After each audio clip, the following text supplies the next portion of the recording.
Hi, I'm Dr. Nicole Lipkin, and this is the Hey Kiddo podcast where we talk about all things parenting. Today, I am talking with Coleman Kraus about navigating gender. Coleman is a therapist who specializes in neurodiversity, LGBTQ plus, and eating disorders and trauma. So excited to be speaking with you today, Coleman. Welcome to the show. Thanks so much for having me on, Nicole. Yeah. So we're talking about navigating gender. I think one of my first questions that I have for you, what are the signs that your child might be having gender identity questions? Yeah, great question. And sometimes we see it, sometimes we don't, right? There might be ones Yeah. more visible to parents. Anything, questions often, watching where's your kid leaning into? What media are they attracted to? What styles are they exploring? Do you notice that maybe they're getting nervous in certain situations that you as a parent are surprised by?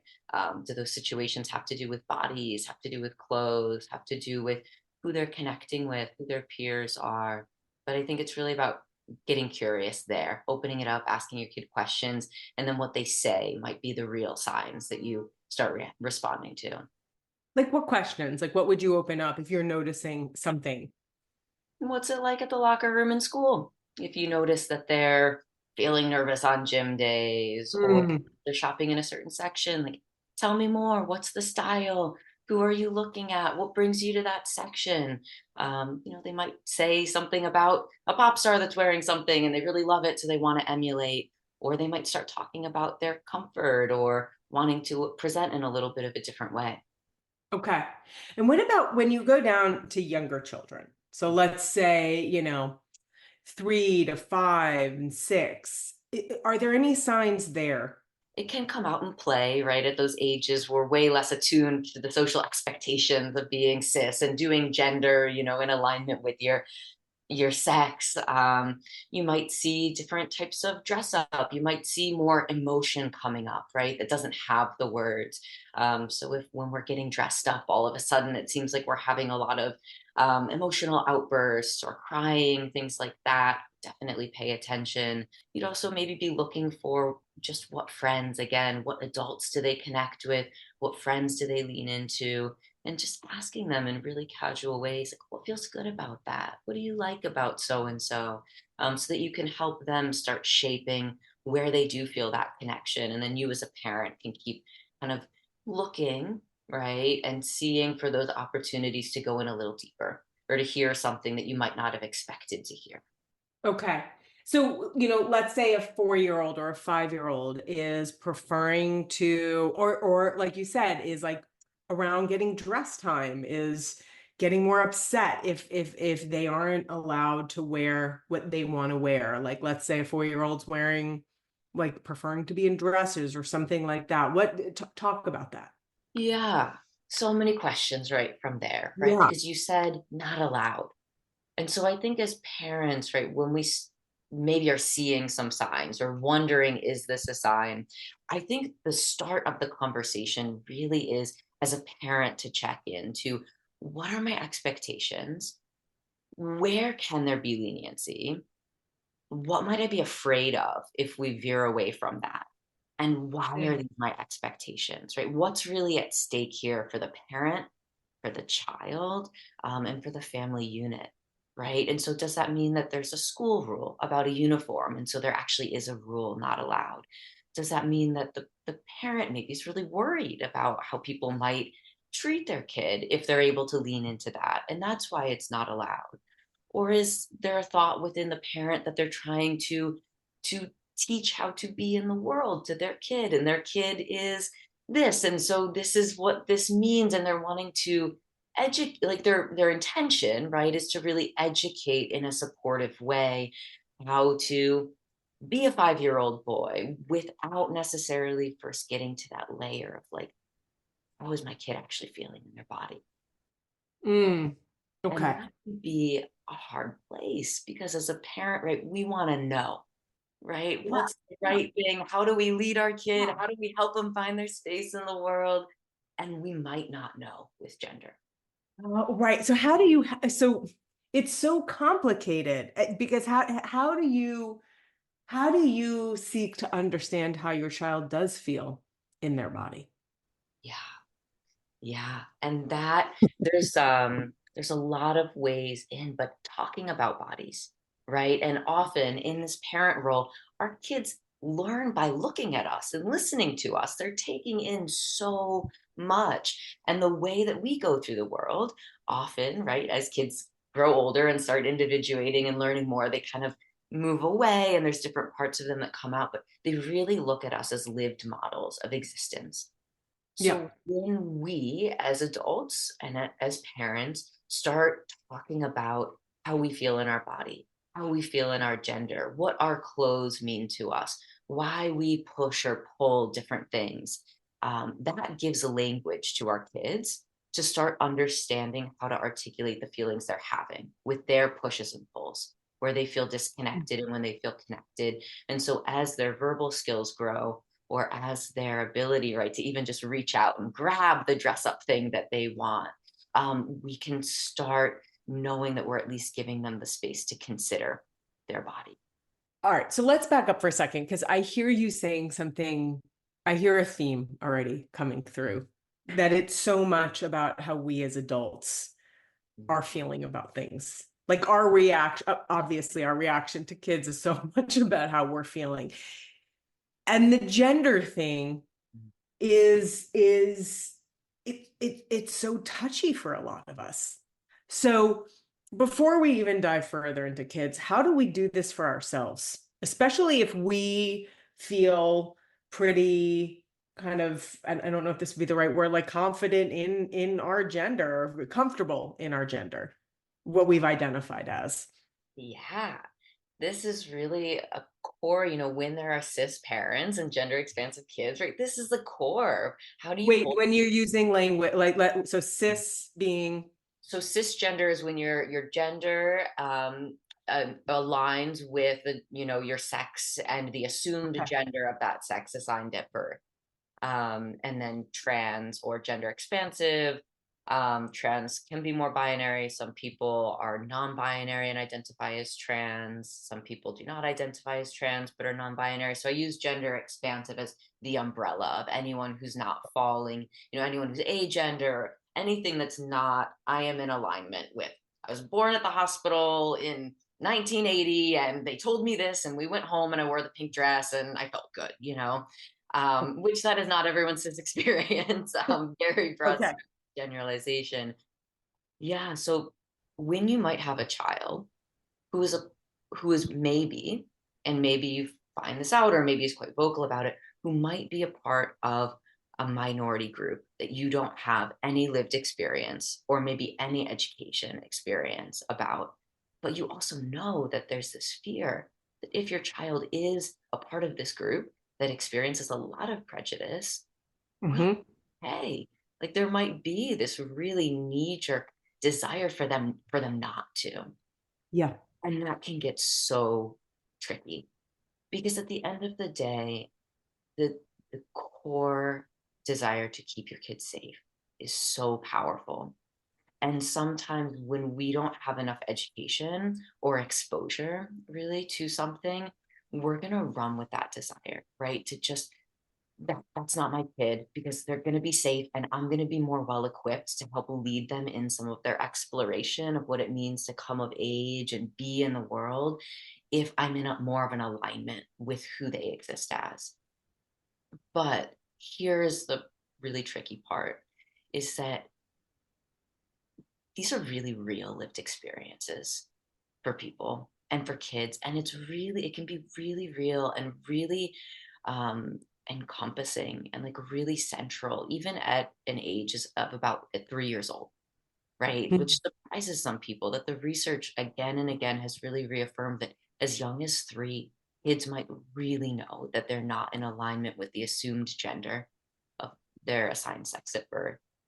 And to allow your kid to lead their felt experience when you know so many parts of their brain are not these resource developed adult brain thinking about all of these things, there's this trust. We have to trust that like your kid Mhm. has self-knowledge. And as scary as it is, then we need to go out and get all this education, like how to support this kid. What does this mean? What is the language?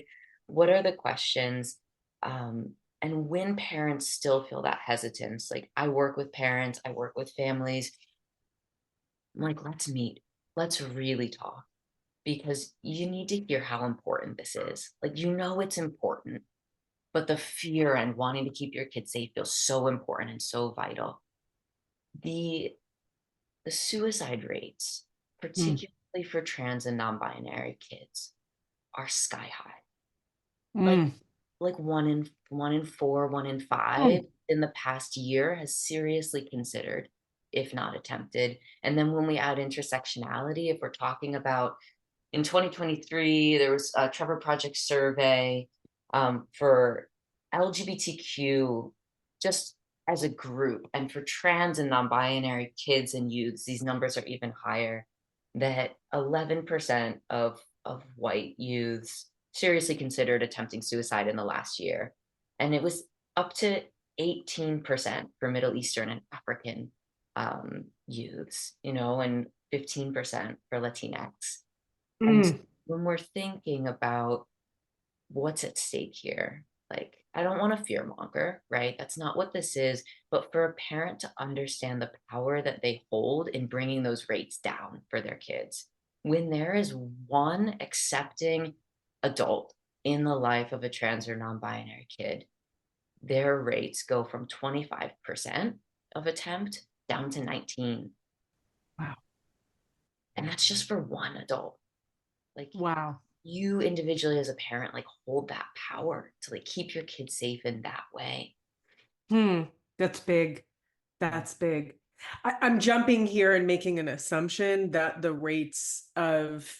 psychological consequences of this are related to acceptance, feeling like an outsider, feeling like something is wrong with you. I don't like talk about that. What is related here rather Yeah, than assuming? yeah, absolutely. That's, you're on it, and there's more. And I think that's where this can feel like an intimidating topic to get into, Yeah. particularly for people who aren't already in it, is that we get in and then it starts unfolding, and then we unfold with it. And then it keeps unfolding. And we're like, oh my goodness, how much is there here? And just to validate that for parents too, right? Like, even just listening right now, even just looking for a resource, going to Hey Kiddo, putting a podcast on, like that right there is like strength in yourself, and like strength in the relationship of care for your children. There's something called the minority stress model that's often Mm, used to explain like health disparities, particularly in terms of like mental health, but also physical health. And it looks at, yes, these feelings of not fitting in, of feeling other, having a different experience, but it also encompasses acceptance, and also prejudice. Like, mm, there are a lot of young trans kids out here right now who are looking at the news and listening to adults say really cruel things about them, denying that they could even potentially exist in their lived experience. They're seeing news articles where there are yeah. kids being killed, going missing, going to conversion therapy, and you know, really, really experiencing a lot of violence. And that's a scary thing, to know that you're a part of a group that's at a really increased risk for violence, Mm, even if it's not actively happening. In terms of attachment, that can be big. We talk about attachment a lot on this micro model of like attachment to caregivers and parent right. figures. And that's so important. But something I'm really interested in the work that I do, particularly with marginalized communities, is thinking about attachment to more macro levels. What is our attachment to our government in safety? Mm, What is our attachment to our school administration? Right? right. What is our attachment to right, to all these, it's the healthcare system, right? Do we trust that Right. the system is going to come through for Mhm. us, be safe, be reliable? Do we not? And those pieces of attachment, right? Like, if we even just lean into the healthcare, if we're thinking about, slightly older child, someone 12, 13, if they don't trust that they'll be safe, or Right. they'll be affirmed at the doctor, they're Right. actually less likely to tell you as a parent, I think I need to go to the doctor. I think something's wrong.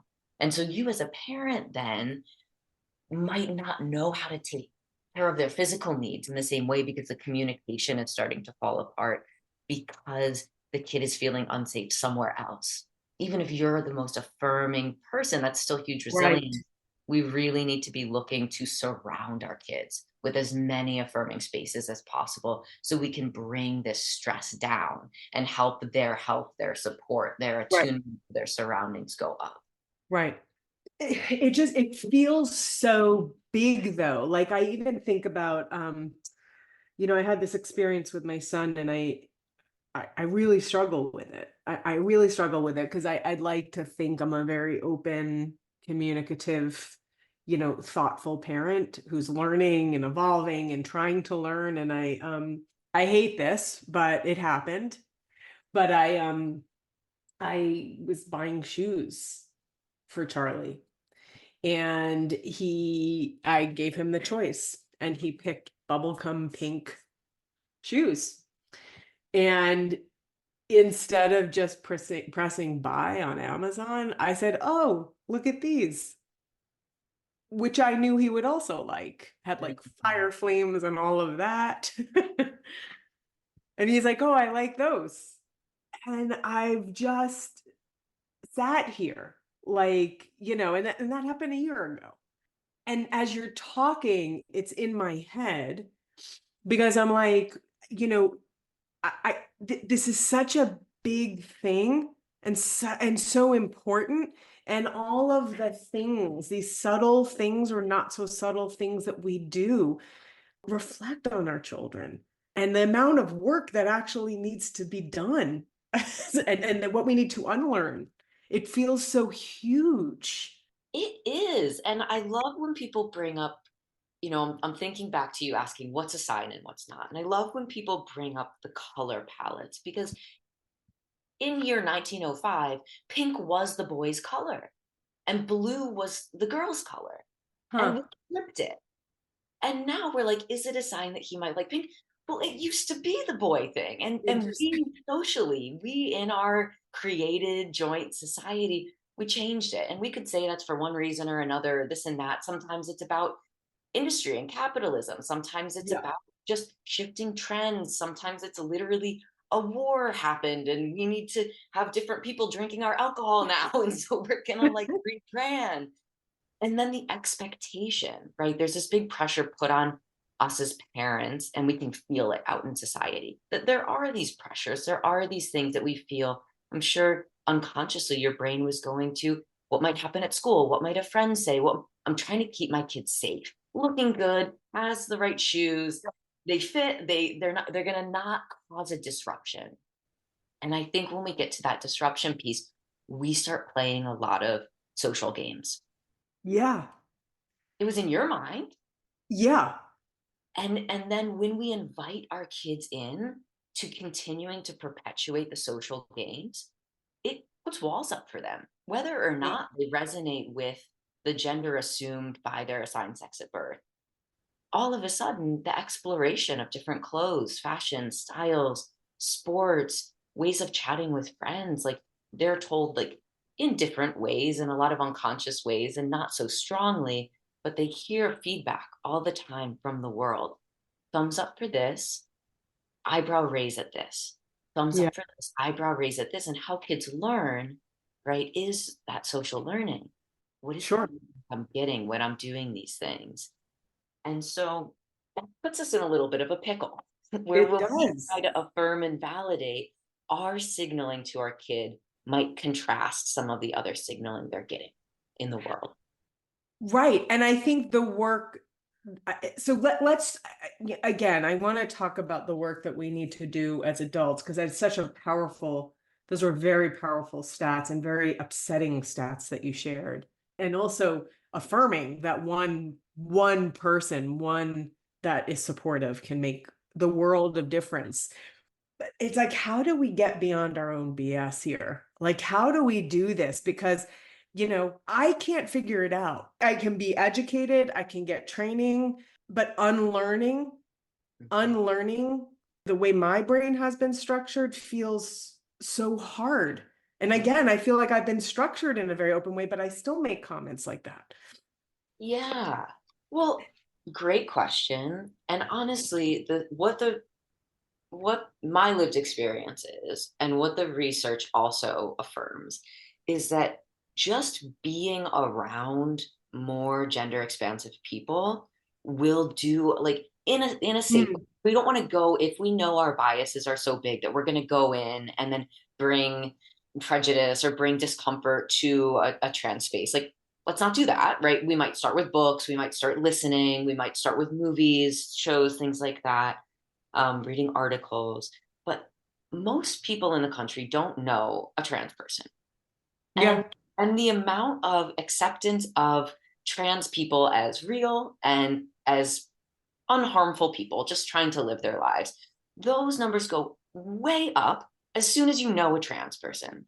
And so what I right. say as parents, like, go find ways to be in Mm, contact, witness, or take in, or be engaged with more queer and trans community. And just mm, seeing, oh, people live like this. Like, yeah, great. Oh, I really like that person. Oh, that person's got some great, I really resonate with this parts of that person.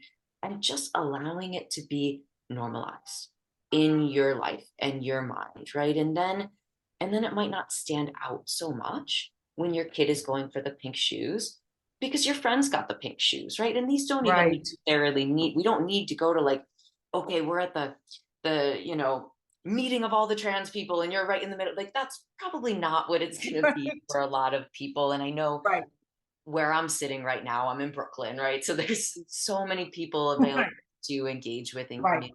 But even just connecting with people who might push back a little bit more on some of these assumed roles in society. Mhm. Might be a straight cis man, but maybe he does do some fashion differently, and maybe he does do some things that might be seen as eccentric.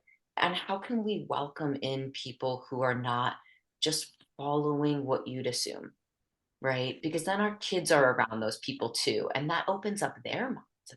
Oh, maybe that would be okay. Oh, maybe I would want Right. that. I didn't know that was a part of the world. I love that because that feels very accessible. Mm. That feels like, yeah, go get to know people.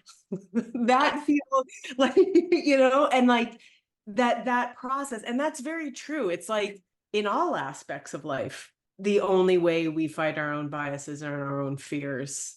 It's not necessarily like sitting in a class could be helpful, but oftentimes it's just getting to know people and talk to people that we had fears around or biases against. Yeah, and I would say do the both.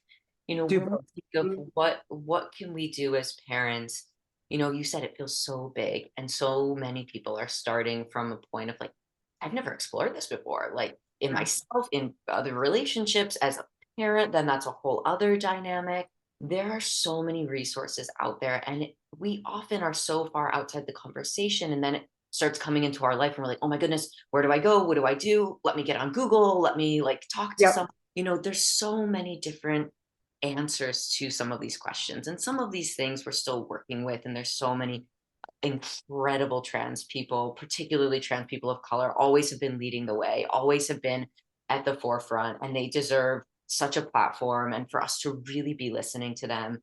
But go to genderspectrum.org. There are so many resources. Like, literally, what if my kid wants to change their name at school? Like, there's a doc and it's just going to talk about all Oh, different things, and it's going to give you language, and it's going to point directions of, like, talk to this person, talk to that person. If your kid really is saying, like, no, I'm a boy, I'm a boy, and it's getting to the point where you're like, we're letting him dress the way he wants, but, like, what do we say to people? They've got template letters to send to your community mm. and family members discussing what's going on, making requests. Like, there's support out there. Even if something's happening, like, go to GLAD. They've got even, like, legal resources if there is something that's happening, or you need the school to be more affirming. Like, get someone behind your back. You don't have to go it alone. So genderspectrum.org and glad.org. And then the other resource that's really, really great is the Trevor Project, and particularly for particularly for tween kids and teen kids. It's a great resource. They've got a texting, they've got a DMing, and they've got a phone line for suicide prevention 24/7, 365. But they also have opportunities for younger gender expansive kids to connect with each other on like safe platforms and talk to people around the world, so that if there isn't someone else at their school or in their classroom, they don't have to feel like they're always in this space of the other, if that's how they're feeling. Okay, I love that. Let's talk about the families where religion plays a role, a strong role.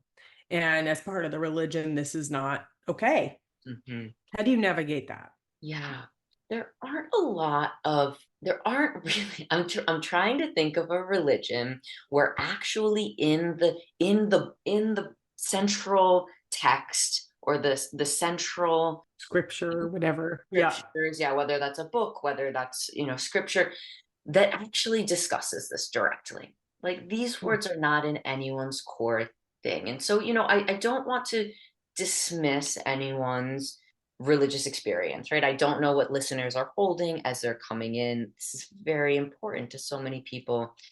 But when we really actually just get to the roots of spirituality, right? Getting to the roots of like, what are the values and what are the pillars of what you genuinely believe about your religion? Why is it that you so resonate with this religion?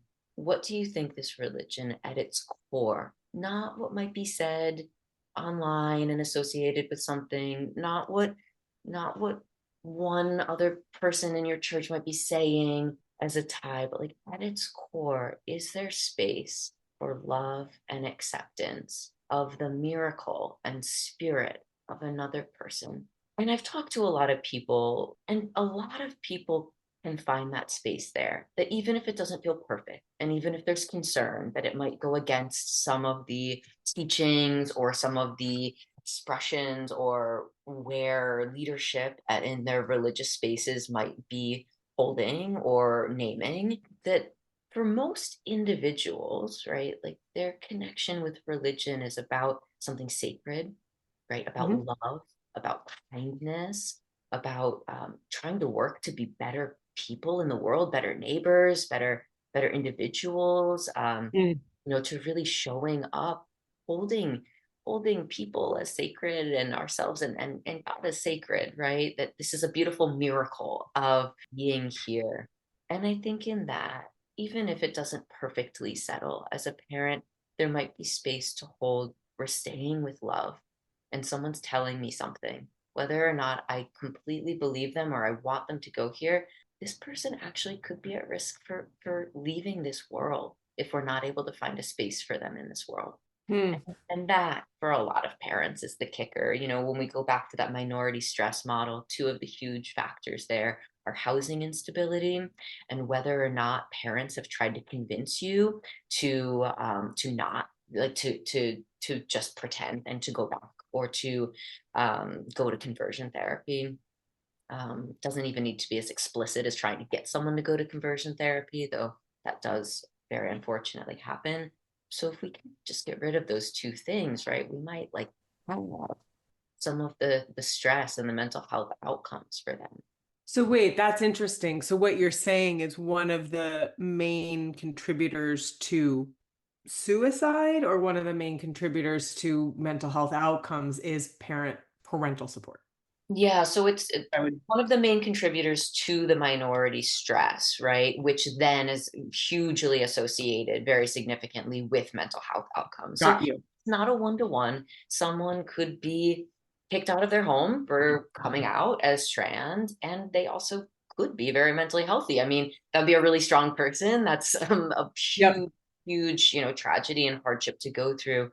But when we think about going out into the world as someone who might be uncertain or exploring, or might be, very visibly in a body, or in a gender identity that's not the majority, there might already be all of these spaces of unsafety or potential unsafety out in the world. And then there might be safe spaces, right, that we go Yep. to. Yep.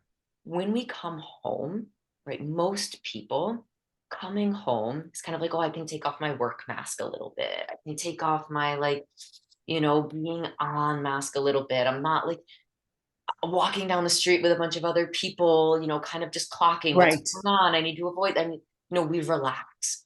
And Yeah. so when we think of a kid, right, thinking of, oh, like a 7-year-old kid comes home and needs to put on more of a mask at home Mm. than they do at school, like that for a lot of parents, like that's what gets the heart, where it's like, Yeah. I'm still struggling with what my beliefs are. It's interesting that you're saying that way because that resonates so much because, we're so worried about the safety of our children, but not creating that safe space at home because of whatever reason is enhancing the lack of safety for that child. Yeah. And for The people same. who don't have lived experience, right? It's difficult to understand how visceral this can be for kids, how directly in tandem to their mental health, because it's very impactful. And like I have lived experience of this, and like, ooh, when people think this isn't You real talk or this about isn't that? legit, yeah, my parents are great. I love them. We're very close. They're very accepting and affirming. They've always been very open. I grew up with my parents. There were things said around the house like, oh my gosh, I think I love gay people better than straight people. And I'm like in middle school, and like, like just like we were walking down San Francisco Pride at 13 and there's naked people dancing. And my parents are like, this is really like amazing. Like, yes, we love a mix. Like my parents love a mix. They love openness. And they were always very open to me. I always was dressing in the boys section, this and that, except for when we get dressed up for holidays, right? Like the dress up clothes were more gendered and as open as my parents were. And I'm 3 years old, running, tearing through the yard, roughhousing with the boys. I'm like, sign up for football, mom. And like, like they knew that and they loved that. And they really accepted that. And then the Easter dress comes out. And all Yeah. I can think is I'm going to climb the tree at church after the service, and it's going to feel like I don't have pants on because I'm wearing a dress. And the amount of humiliation and shame in my body in Mm. that moment without the words for it, because I'm like 3.5 years old, almost 4, I guess. And I remember like the pounding in my ears, my vision starts to tunnel. Wow. I'm in my room alone with this thing, and I didn't know what to say. And Mm. I didn't know what to do. And so I went and got scissors and I just cut up the dress. Mm. And my mom came in and, I like to think I was pretty well behaved as a kid. So she's kind of shocked. Yeah. And she got angry. Yeah. And of course, because she didn't know and she hadn't Yeah. been, and she loved me and she loved me, but I wrecked something and I was claiming it was an accident and she knew it was on purpose. And Yeah. so her parent brain is going, I need to teach my kid that this isn't okay. Like there needs to be a consequence. Like, not that it was anything crazy, but like clothes cost money and like that, and now Yep. we've got to go to church and the thing that I was planning for you to wear. And she's juggling 27 other parenting things. I've got 2 siblings and she's trying Yep. to organize it all. Her brain's doing 100 things and my brain was doing one thing. And I Mm. think there, as parents, as much as it can feel really difficult, I talk to people, they're like, like the name is changing and it's going back and forth. And like, I have work to do. I have to run this house. I got kids to raise. I Yeah. can't keep up. And I'm like, I hear you, right? I get how crazy the world is. And yet we do need to stop in our tracks because what might be happening inside for your kid right now is massive. And it's really going to impact if it continues going unheld or unnoticed, or that there just isn't enough slowness for it to really open up and be understood, it's really going to impact their life path, whatever that looks like, right? Whether that looks like, there are people who come out in their 60s. What have they been holding all these years, whether they've known or not? Some people maybe don't, maybe never ask the questions. For me, what it looked like was a very slow and painful shift as I got older. That Yeah. I was coming to realize that the world thought I was a woman or a girl. Hmm. And I remember coming home, 3rd grade, horrified and enraged. I was like, Mom, you'll never guess what? They told me I couldn't play the game because I was a girl. Like, can you believe it? What is that? What's going on?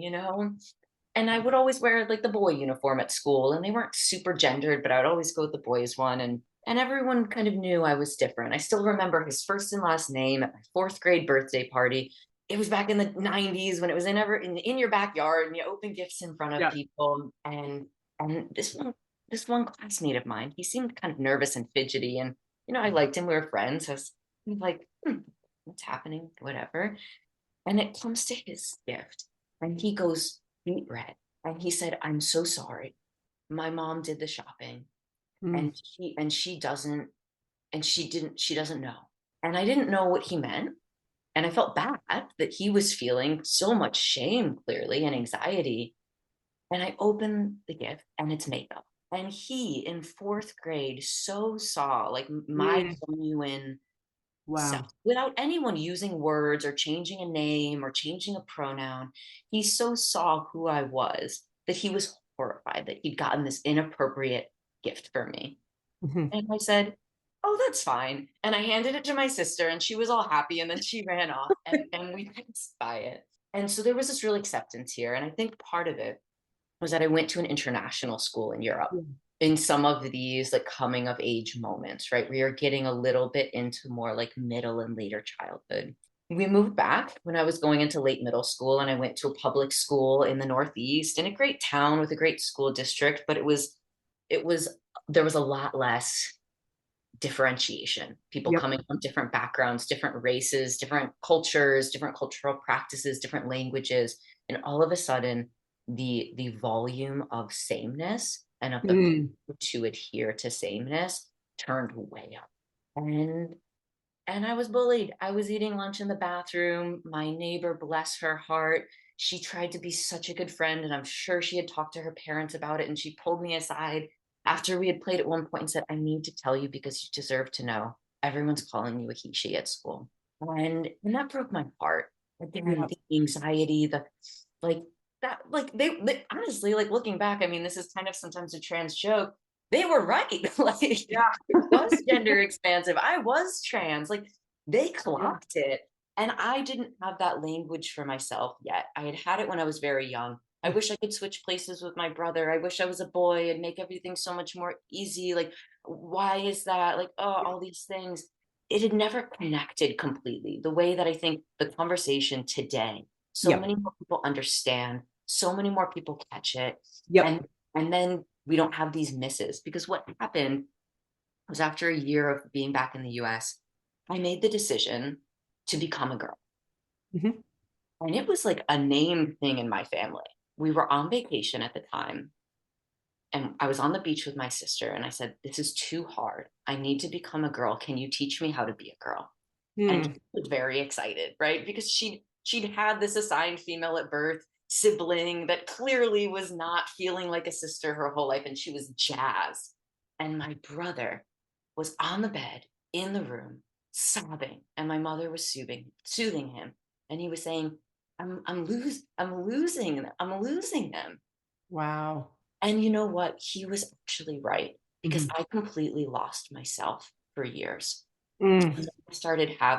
I became very, very mentally ill and very physically ill. Mm. And I had all sorts of friends all of a sudden, right? Like, great, you've been accepted. I'm playing sports. My teachers love me. I'm getting good grades. And then it just starts dropping off and dropping off. And puberty started. And I look back at that now. I'm in my 30s. And I look back at that now as like one of the biggest traumas in my life. Wow.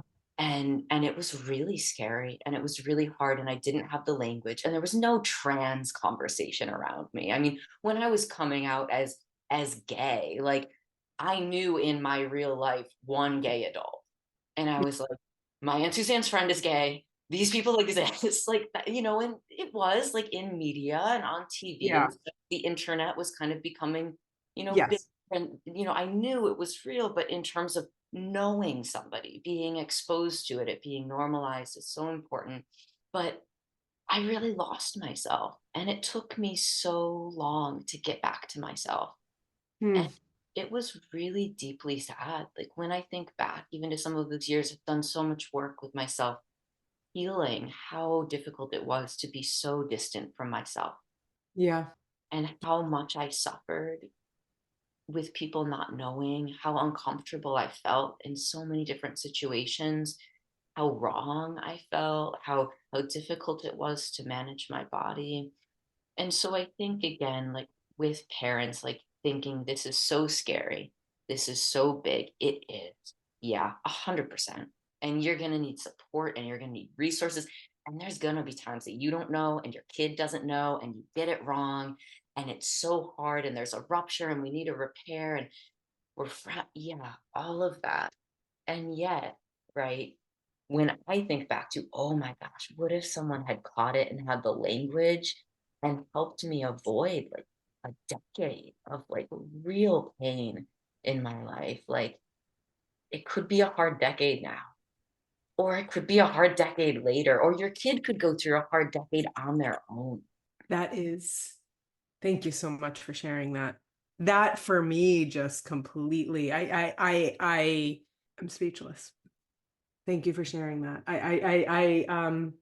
I feel hopeful that people are talking about this now. Like you're saying, this is a different time period. We're talking, there's a lot of bad around it, but there's so much good around it. We're talking about it. We're learning about it. We're it's just different now than it was when you were growing up. It's different now. And thankfully it's different. You know, when you cut up your dress, what do you wish your mom said to you, It's a great, knowing what you know now? that's a great question. You know, and I really do want to give another shout out to my parents. I mean, they're incredible parents. I have so many friends who are just Yeah. like, you know, like they're really just such great people. They're such open people. There are so many things, I think. And it's not so much what she would have said, right?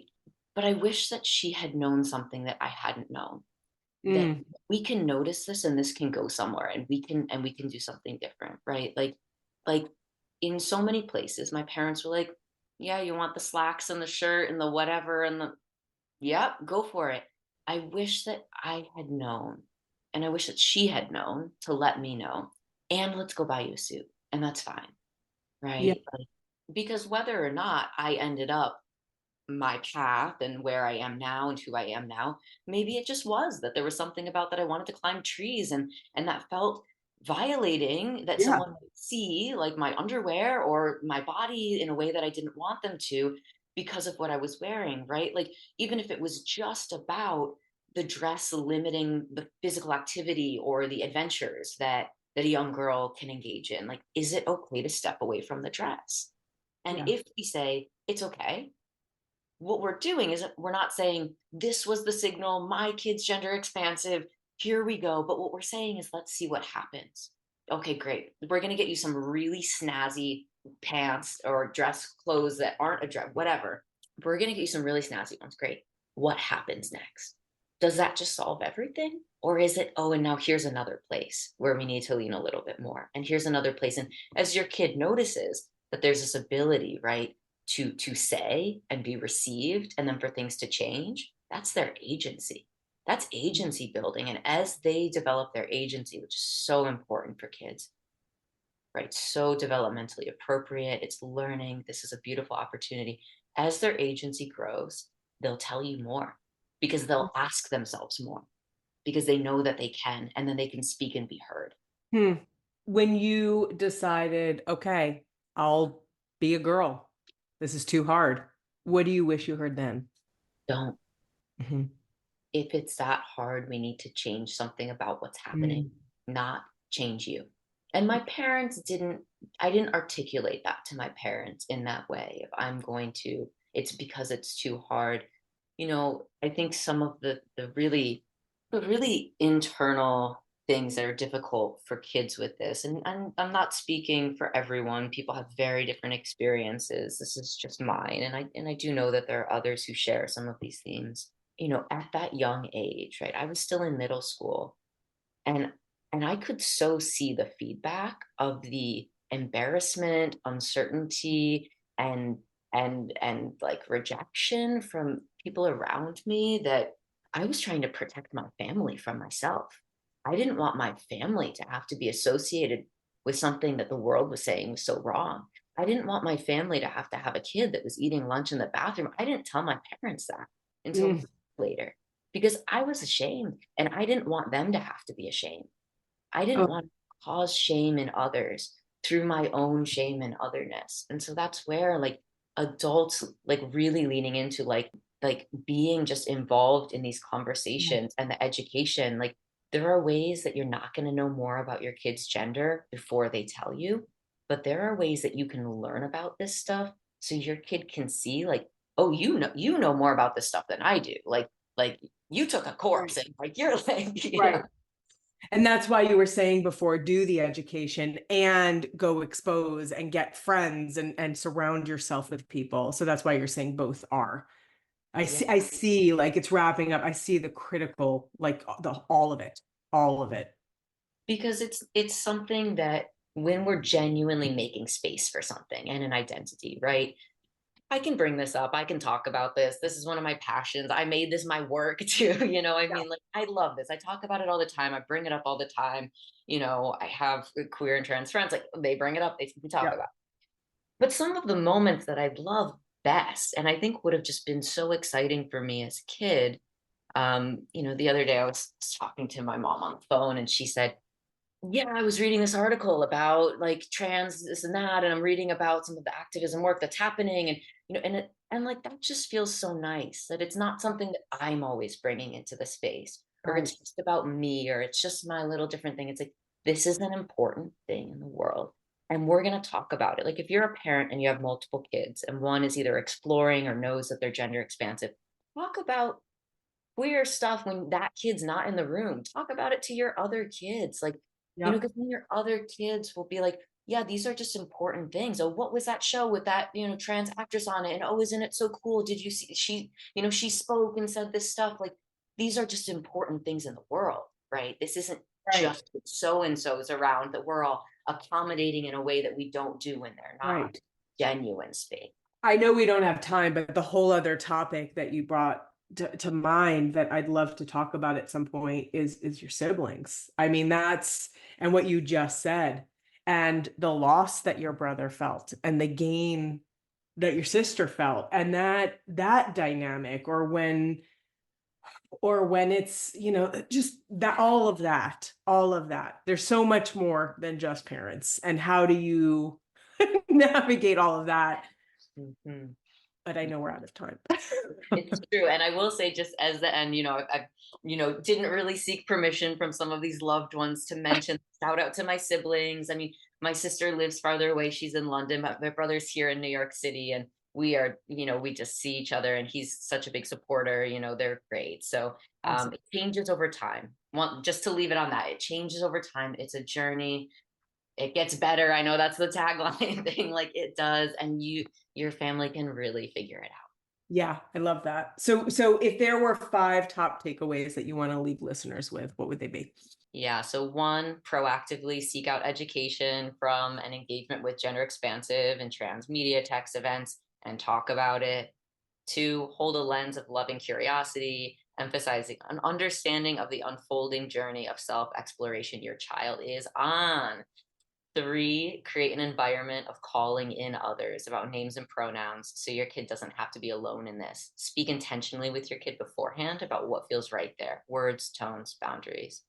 Four, discuss your own reflections on your gender within yourself and your gender in the world with your child. If you haven't reflected on this before, start now. And five, continue to offer compassion and understanding to yourself as a parent. You may feel that you're trying to both lead and follow your child simultaneously. Your support system will be an essential part of your ability to show up in fullness to your child's journey. Coleman, thank you so much for being on the show. This was a wonderful conversation. Thank Thank you. you so much, Nicole. Appreciate it. Thanks for listening to Hey Kiddo. If you like what you hear, give us a review wherever you get your podcasts.